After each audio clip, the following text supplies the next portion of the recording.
He was stronger, he was younger, he was the future, and for a brief moment, he looked unstoppable.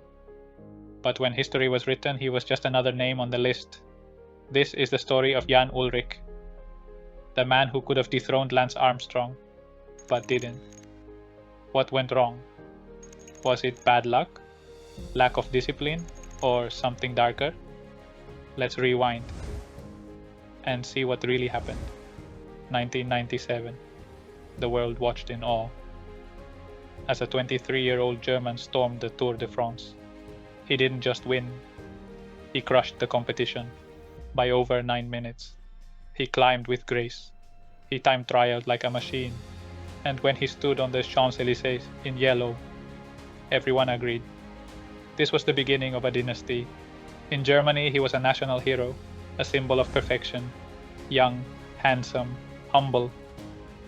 But Jan Ullrich didn't come from glamour. He didn't come from luxury. He came from concrete. East Germany, 1980s.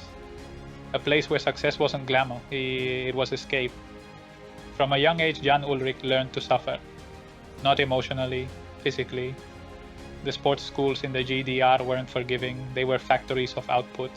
Cyclists weren't born, they were built. And Jan was their most flawless prototype. Even as a teenager, he looked different, more powerful, more stable, more dangerous. His cadence was perfect, his breathing mechanical, and his mindset quiet, focused, cold. They say Jan never smiled on the bike, but he never needed to. His riding spoke for him, training in silence, far from the spotlights. Ullrich was a product of military precision, and yet, once he tasted success, he started slipping. Behind the scenes, his weight fluctuated. He partied in the off-season. He relied on talent more than routine. Like, subscribe and comment for more videos like this. Then came Lance, the cancer survivor, the American fighter, the machine. In 1999, Armstrong began his reign. 1 tour, then 2, then 3, then 4, then 5. And every time Jan Ullrich was there, second in 2000, second in 2001, second in 2003, always the bridesmaid, never the champion. While Lance trained like a soldier, Jan enjoyed life. He was gifted, naturally strong. But discipline, consistency, that wasn't Ullrich.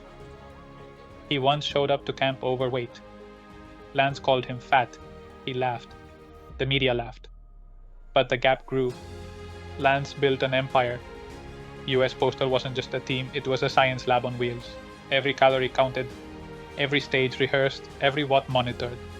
Ullrich, he had great leg, but he wasn't obsessed. And in the Tour, obsession wins. US Postal studied the Tour like a military campaign. They arrived months in advance. They mapped every corner, timed every climb. Armstrong's team was a fortress of precision, a traveling machine. No emotion, no chaos, just results. The telecom was different. They laughed, they were loud, they drank beer on the bus.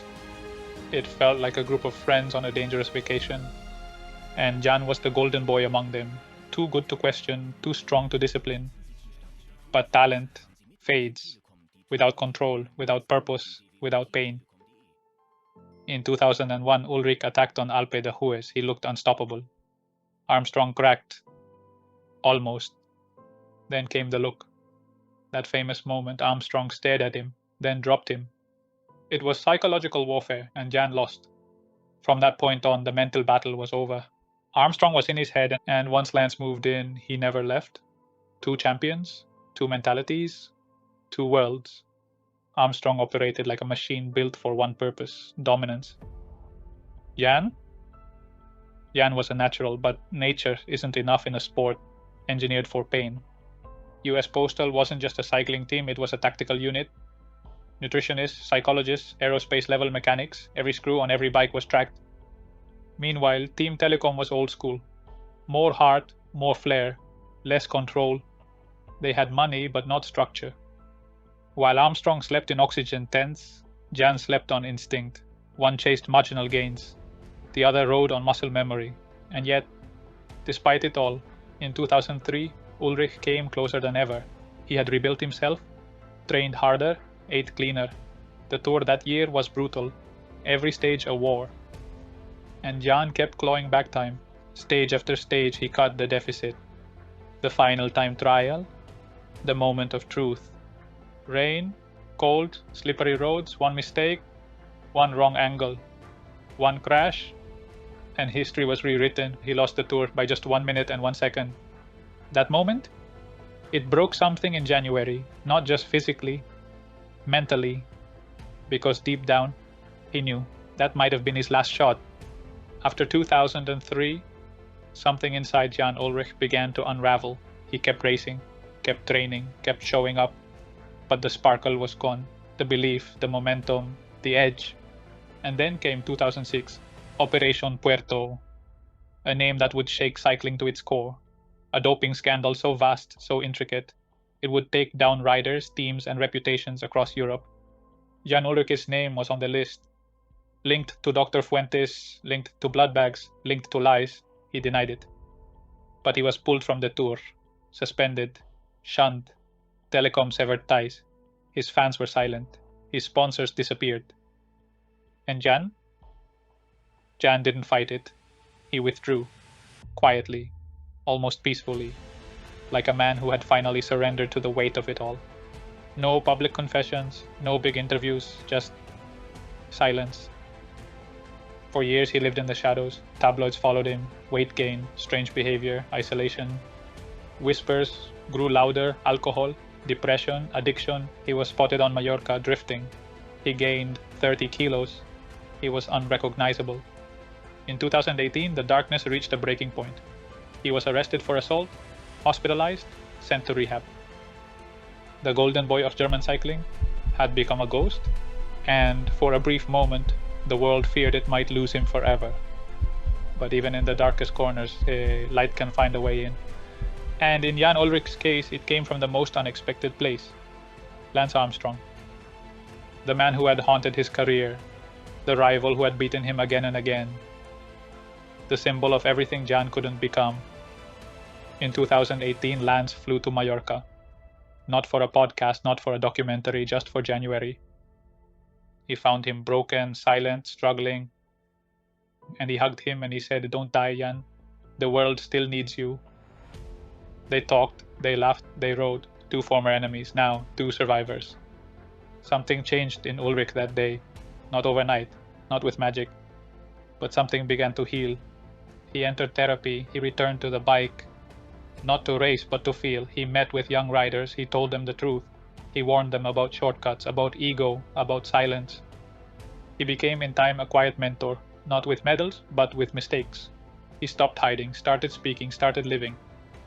Today, Jan Ullrich is not a champion, not in the traditional sense, but he's alive. And sometimes that's the greatest victory of all. Jan Ullrich won the Tour de France once. He stood on the final podium 6 times. But his legacy isn't just numbers. It's not just yellow jerseys or time trials or broken chains. Jan gave us something far more complex, more human. He gave us a window into what happens when talent collides with pressure, when expectation suffocates joy, when pain becomes silence. In him we saw greatness and fragility. He was the most powerful rider of his generation and also the most vulnerable. He reminded us that cycling isn't just about watts and wins. It's about will, about soul, about survival. He showed us that falling doesn't mean failure, and that redemption isn't about applause. It's about peace.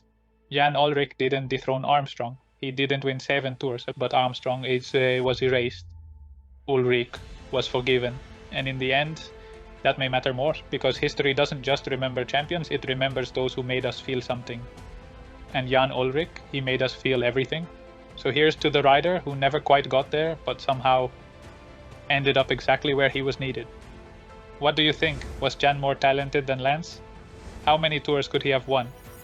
With the right team and the right mindset? Let us know in the comments. Subscribe for more untold stories in cycling. This is BikeFlix.